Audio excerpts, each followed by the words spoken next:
এই সমস্ত মানুষরূপী জানোয়ারদের হ্যাঁ আইন পরিবর্তন করে প্রকাশ্য দিবালোকে এদেরকে ফাঁসি দেওয়া উচিত। একে 4 রাস্তার মোড়ে এনে ফাঁসি দেওয়া উচিত, আরজিকরের সামনে একে লটকে দেওয়া উচিত।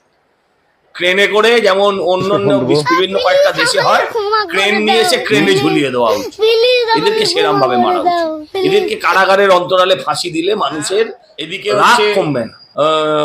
কি বিল, অপরাজিতা বিল, আর ওদিকে 31টা উকিল, সুপ্রিম কোর্ট হাইকোর্ট মিলে। এই তো রাজ্যের চরিত্র। মামলা কেন পিছবে? মামলাকে তুমি বলছো এক্ষুনি ফাঁসি দিতে হবে। কাল শুক্রবার দাঁড়িয়ে মুখ্যমন্ত্রী ভাষণ দিচ্ছেন রবিবারের মধ্যে ফাঁসি চাই। আপনি আমায় বলুন, তারাই কোর্টে গিয়ে বলছে মামলা পিছিয়ে দাও। এই যদি একটা সরকারের চরিত্র হয়, তাহলে সেই রাজ্যটা সমাজ বিরোধীদের, দুর্নীতিগ্রস্তদের আতুরঘর হবে না, বিচরণভূমি হবে না, তো কোনটা হবে?